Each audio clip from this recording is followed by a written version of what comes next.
ಕೊಟ್ಟೂರು ದೊರೆ ನಿನಗಾರು ಸರಿಯೇ ಸರಿ ಸರಿ ಅಂದವರ ಅಲ್ಲುಮ್ರಿಯೇ. Hey hi, welcome back to my mini logs video. Kotturu ದೊರೆ ನಿನಗಾರು ಸರಿಯೇ ಸರಿ ಸರಿ ಅಂದವರ ಹಲ್ಲು ಮುರಿಯ. ಈ ಲೈನ್ ಕೇಳಿದರೆ ನಿಮಗೆ ನೆನಪಾಗ್ಬೋದು ನಾನು ಇವತ್ತು ಎಲ್ಲಿಗೆ ಹೋಗ್ತಾ ಇದ್ದೀನಿ, ಇವತ್ತು ನನ್ನ ಲಾಗ್ಸ್ ಎಲ್ಲಿಂದ ಸ್ಟಾರ್ಟ್ ಅಂತ.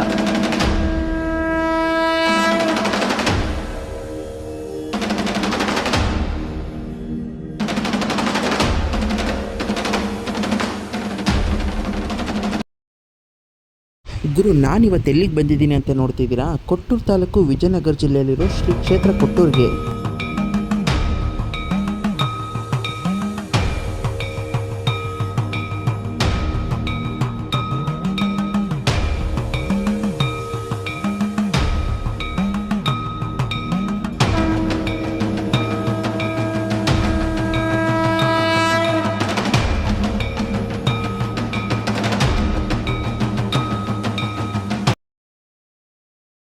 ಗುರು, ಫೈನಲಿ ಕೊಟ್ಟೂರೇಶ್ವರ ದೇವಸ್ಥಾನಕ್ಕೆ ಬಂದೆ. ಹೂವು ಹಣ್ಣು ಕಾಯಿ ಎಲ್ಲ ತೊಗೊಂಡು ದೇವಸ್ಥಾನದೊಳಗೆ ಇವಾಗ ಎಂಟ್ರಿ ಆಗ್ತಾ ಇದ್ದೀನಿ ನೋಡಿ. ಆ್ಯಂಡ್ ಇವತ್ತು ಶುಕ್ರವಾರ ಬೇರೆ ಅಲ್ವಾ, ಸೊ ತುಂಬ ರಶ್ ಇರುತ್ತೆ ಅಂತ ಎಕ್ಸ್ಪೆಕ್ಟ್ ಮಾಡಿದ್ದೆ. ಸದ್ಯ ಗುರು ಅಷ್ಟೊಂದೇನು ಜನ ಇಲ್ಲ. ಸೀರಿಯಸ್ಲಿ ತುಂಬ ಚೆನ್ನಾಗಿ ದರ್ಶನ ಆಯಿತು.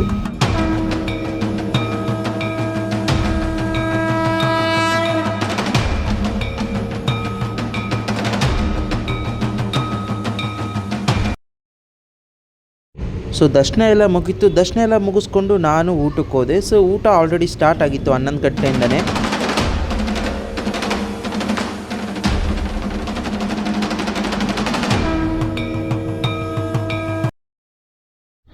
ಊಟ ಮುಗಿಸ್ಕೊಂಡು ನೆಕ್ಸ್ಟ್ ನಾನು ಬಂದಿದ್ದೆ ಗಚ್ಚಿನ ಮಠಕ್ಕೆ. ಶ್ರೀ ಗುರು ಕೊಟ್ಟೂರೇಶ್ವರ ಸ್ವಾಮಿ ಜೀವಂತ ಯೋಗ ಸಮಾಧಿಯಾಗಿರೋ ಜಾಗ ಇದು.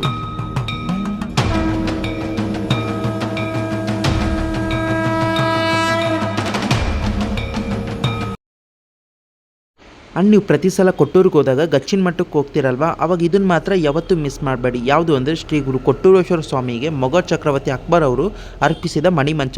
ಇದು ಗಚ್ಚಿನ ಮಠದ ಒಳಗೆ ಇದೆ. ನೋಡ್ತಾ ಇದ್ದೀರಲ್ಲ, ಇದೇ ಮಣಿಮಂಚನ ಉಡುಗೊರೆಯಾಗಿ ಕೊಟ್ಟಿದ್ದರು ಶ್ರೀ ಗುರು ಕೊಟ್ಟೂರೇಶ್ವರ ಸ್ವಾಮಿಗೆ. ಹಾಗೆ ಗಚ್ಚಿನ ಮಠ ಹೊರಗಡೆ ಬಂದಾಗ ಒಂದು ಬಸವಣ್ಣನ ಮೂರ್ತಿ ಕಾಣುತ್ತೆ. ಇದು ಏನು ವಿಶೇಷ ಅಂತ ನಿಮಗೆ ಗೊತ್ತಾ? ತೋರಿಸ್ತೀನಿ ಬನ್ನಿ.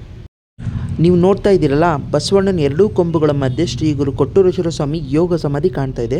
ಆ್ಯಂಡ್ ಮೂರ್ತಿನೂ ಕಾಣ್ತಾ ಇದೆ. ನೆಕ್ಸ್ಟ್ ಟೈಮ್ ಹೋದಾಗ ನೀವು ಟ್ರೈ ಮಾಡಿ, 100% ನಿಮಗೂ ಕಾಣಿಸುತ್ತೆ. ಫೈನಲಿ ಇವತ್ತಿನ ಕೊಟ್ಟೂರು ದರ್ಶನ ಆಯಿತು. ಇದೇ ಥರ ಮುಂದಿನ ವಿಡಿಯೋದಲ್ಲಿ ಮತ್ತೆ ನಾನು ಸಿಗ್ತಾ ಇರ್ತೀನಿ. ಇದು ನಿಮ್ಮ ಅನಿಲ್ ಲಾಗರ್ ವಿಡಿಯೋ ಆಗಿರುತ್ತೆ. ವಿಡಿಯೋ ನೋಡಿದ ಮೇಲೆ ಲೈಕ್ ಸಬ್ಸ್ಕ್ರೈಬ್ ಮಾಡೋದು ಮರಿಬೇಡಿ. Thank you so much. Bye.